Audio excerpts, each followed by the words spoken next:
अस्सलामु अलैकुम वरहमतुल्लाहि वबरकातुहू। अल्हम्दुलिल्लाहि रब्बिल आलमीन वस्सलातु वस्सलामु अला रसूलिहिल करीम, अम्मा बाद। इंशाअल्लाह चंद ही दिनों में रमज़ानुल मुबारक का महीना हमारे सामने होगा। ये महीना हर साल आता है और इस महीने में अल्लाह तबारक व तआला ने जो इबादत मखसूस की है उसे हम रोज़ा या सौम कहते हैं। ये रोज़ा बड़ी ही अहमियत की हामिल इबादत है और इस एक महीने की इबादत से अल्लाह ताला इंसानों के अंदर बड़ी तब्दीलियां पैदा करना चाहता है। कुरान मजीद में फरमाया गया, या अय्युहल्लज़ीना आमनू कुतिबा अलैकुमुस्सियाम कमा कुतिबा अलल्लज़ीना मिन क़ब्लिकुम लअल्लकुम तत्तक़ून। इसमें रोज़े की फ़र्दियत को बताते हुए उसकी हिकमत ये बताई गई कि शायद कि तुम्हारे अंदर तक़वा पैदा हो जाए। ये शायद का लफ्ज़ भी बड़ा माना खेज़ है, यानी ये नहीं कहा गया कि रोज़ा आपको हर हाल में मुत्तक़ी और परहेज़गार ही बना देगा, बल्कि ये कहा गया कि शायद इस महीने की फ़जीलत और अहमियत और बरकत की वजह से और अमली तकमील की वजह से आपको ये फ़जीलत मिल जाए। तक़वा कहते हैं कि इंसान के अंदर ऐसी कैफियत पैदा हो जाए जिससे वो हर मौके पर ये देखना ज़रूरी समझे कि उसके रब की मर्ज़ी क्या है। रमज़ान के एक महीने में तमाम मुसलमान, चाहे वो जिस दर्जे का भी हो, वो अपने अमल से ये साबित करता है कि वो अपनी मर्ज़ी के बजाय रब की मर्ज़ी को मान रहा है। हमें जब ये कहा गया कि सुबह से लेकर शाम तक कोई चीज़ खानी पीनी नहीं है, तो हम में से हर शख्स इस बात का लिहाज रखता है और सुबह से लेकर शाम तक कोई चीज़ खाता पीता नहीं है, हालांकि उसके पास वो सारी चीज़ें मुहैया हैं जो उसे खाना पीना चाहिए। फिर उसे और भी पाबंदियों से गुजारता है जिसे वो बंदा पूरे शऊर के साथ करता है। शऊर का लफ्ज़ मैंने इसलिए इस्तेमाल किया है कि शऊर को ज़रा समझना ज़रूरी है। यानी हम एक महीना जब रब की मर्ज़ी के मुताबिक अपनी ज़िंदगी गुजार रहे होते हैं, तो बाकी जो 11 महीने बचते हैं उसमें अगर रब की मर्ज़ी के मुताबिक ज़िंदगी नहीं गुजर रही है, तो इसका मतलब ये हुआ कि रमज़ान या रोज़ा आपके अंदर जो तक़वा पैदा करना चाह रहा था वो पैदा नहीं कर सका, यानी उससे आपने वो फ़ायदे हासिल नहीं किए। क्यों नहीं हासिल किए? इसकी एक ही वजह है, वो ये कि आपने शऊर के साथ रोज़े को नहीं रखा। आपने एक रस्म की हैसियत से या एक ट्रेडिशन की शक्ल में कि लोग रख रहे हैं, हर साल आता है रमज़ान में रोज़ा रखना चाहिए, इसलिए आपने रखा। आप जब शऊर के साथ रखते तो आपको ये महसूस होता या पता होता कि आप इस रोज़े के ज़रिए से अपने अंदर कौन सी तब्दीली ला रहे हैं। वो तब्दीली यही है कि जब कहा गया कि खाओ, आपने खाना शुरू कर दिया। जब कहा गया कि मत खाओ, आपने खाना छोड़ दिया और भी ज़रूरियात अपनी छोड़ दी। तो आपको ये शऊर पैदा होता कि दरअसल वो अपने रब की मर्ज़ी के मुताबिक ज़िंदगी गुजार रहा है। और यही एक महीना की इबादत आपको इस बात के लिए तैयार करती है कि आप बाकी 11 महीनों में भी ऐसे ही कुछ करें। लेकिन हम देखते हैं कि हम पिछले रमज़ान में या उससे पिछले रमज़ान में या उससे पिछले रमज़ान में जैसे थे वैसे ही आज भी हैं और आइंदा हम भी वैसे ही रहेंगे। कोई तब्दीली हमारे अंदर पैदा नहीं हो रही है। तो इसकी वजह यही है कि शऊर के साथ हम किसी भी इबादत को अमल में नहीं लाते, हम रस्म की हैसियत से अदा करते हैं। हर चीज़, दीन जो है ये शऊर का दीन है। इस्लाम जिस दीन को हम और आप मानते हैं ये शऊर का दीन है, समझ का दीन है, फ़हम का दीन है। बच्चों पर यह दीन नहीं है, पागल और मजनू पर यह दीन नहीं है। क्यों? समझ नहीं है, उन्हें शऊर नहीं है, इसलिए नमाज फ़र्द नहीं, रोज़ा फ़र्द नहीं पागल मजनू और बच्चों पर। सोते हुए शख्स पर भी कोई शरई हुक्म नाफिज नहीं होता। सोता हुआ शख्स गलती कुछ कर जाए सोते में तो उसकी कोई सज़ा नहीं है। भूल चूक से आप रोज़े में पूरा खाना खा जाएं, आपको पता ना हो कि आप रोज़े से हैं और पूरा खाना खा जाएं, आपको रोज़े का शऊर ना हो, आपके रोज़े पर कोई असर नहीं पड़ता। लेकिन जानते बूझते एक बूंद भी आप अगर पानी पी लेते हैं तो आपका रोज़ा टूट गया।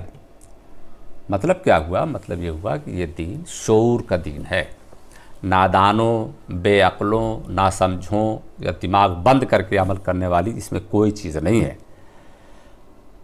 हम मुसलमानों का हाल इस मामले में बहुत ही बुरा है कि हमारे यहाँ हर चीज़, यानी रमज़ान या रोज़े को जो अहमियत और फजीलत हासिल हुई वो कुरान मजीद की वजह से हुई। शहर रमज़ान अल्लज़ी उन्ज़िला फ़ीहिल कुरान,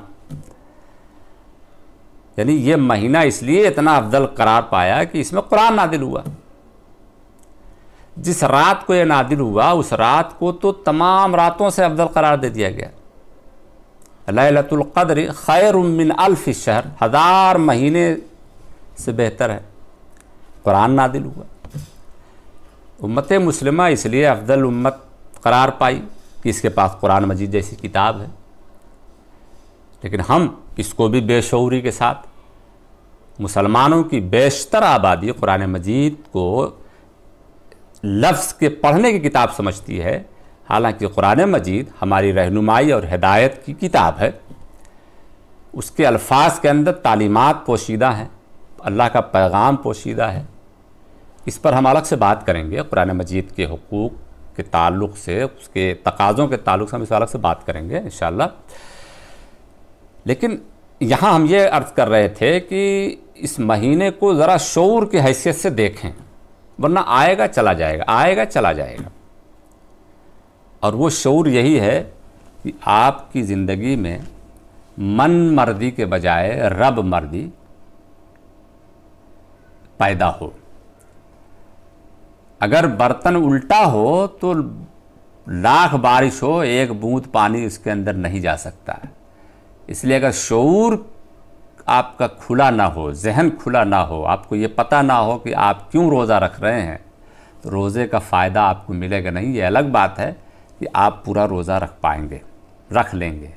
नबी करीम सल्लल्लाहु अलैहि वसल्लम ने फरमाया कि बहुत सारे लोग ऐसे होंगे जिनको रोज़े में सिवाय भूख और प्यास के कुछ नहीं हासिल होगा।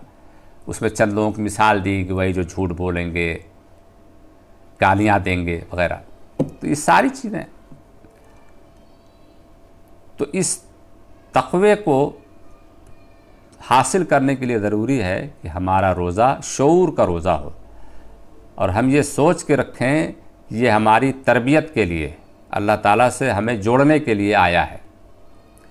इस दुनिया में हम और आप आजमाइश और इम्तिहान के दौर से गुज़र रहे हैं।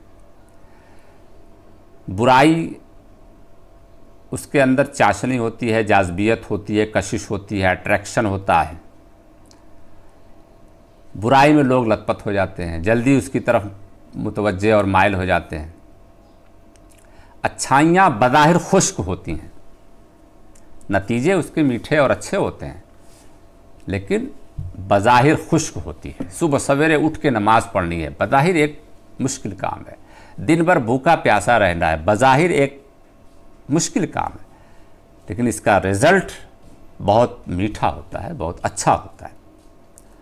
तो मैंने अर्ज़ किया कि बुराई जाज़बियत रखती है, इसलिए उसके प्रचार प्रसार की ज़रूरत नहीं, बुराई खुद अपना प्रचार प्रसार करती है।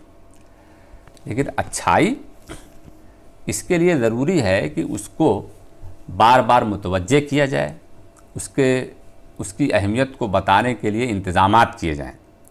तो उसके लिए अल्लाह ताला ने वक्तन फ़ौक़तन अंबिया इकराम को भेजा, अपनी किताबें भेजी और रोज़ाना कुछ इबादात ऐसी मुतय्यन कर दी जिसकी बुनियाद पर बंदा अपने रब से कनेक्ट रहे, जुड़ा रहे, भूलने ना पाए। और इन सब का मकसद ये है कि बंदा रब की जो मर्ज़ी है कि वो नेक अमल करके जन्नत में जाए। जन्नत ही उसकी मंजिल है। एक इंसान की मंजिल जन्नत ही होनी चाहिए, वहीं से वो आया भी है, जाना भी है। तो बिलावजा दुनिया में क्यों भेजा गया? इसीलिए भेजा गया कि मुफ्त की चीज़ के बजाय एक इम्तिहान से गुज़र कर as a reward, as a result, नतीजे के तौर पर उसे वो चीज़ मिले। तो अल्लाह ताला ने हमको यहाँ भेजा। अब उसकी मर्ज़ी ये है कि लोग नेक ही रहें, तो फिर उसने ये सारे इंतज़ामात किए। उन इंतज़ामात में इबादत और उसी में ये रोज़ा भी है कि बंदा भटक जाता है, अपने रब से उसका जुड़ाव कमज़ोर हो जाता है। तो इस महीने की बरकत से, इस महीने के तकाज़ों से, इस महीने के आमाल व औराद से वह अपने रब से फिर से जुड़ जाएगा और अपने रब की मर्ज़ी के मुताबिक उसकी ज़िंदगी गुज़र रही होगी। तो मोहतरम हज़रात, रमज़ानुल मुबारक के बहुत तकाज़े हैं और अभी इस हालात में रमज़ान आ रहा है, इस बार इस वक्त फ़ुर्सत ही फ़ुर्सत है। तो इंशाअल्लाह इसको मुफीद बनाने की कोशिश की जाएगी। हम भी इस रमज़ान में इंशाअल्लाह घर पर ही रहेंगे, तो कोशिश ये रहेगी कि रोज़ाना कुरान मजीद की जो तालीमात हैं उसको थोड़ा थोड़ा करके आपकी खिदमत में रोज़ाना पेश किया जाए और नबी करीम सल्लल्लाहु अलैहि वसल्लम की जो अहादीस हैं, जो आपकी सुन्नतें हैं, उस पर भी कुछ बातें इख्तिसार के साथ की जाएं। तो इंशाअल्लाह रमज़ान में बहुत ही मुख्तसर वक्त में और आम फ़हम ज़बान में आपके सामने पेश करने की कोशिश करूँगा। इंशाअल्लाह वो आपके लिए बहुत ही मुफीद होगा। अल्लाह ताला से दुआ है कि अल्लाह ताला हमें इस महीने की तमाम अज़मतों, अहमियतों, बरकतों को समझने और उसके तकाज़ों को पूरा करने की तौफ़ीक़ अता फ़रमाए। व आख़िरु दावाना अनिल हम्दुलिल्लाहि रब्बिल आलमीन। अस्सलामु अलैकुम व रहमतुल्लाहि व बरकातुहू।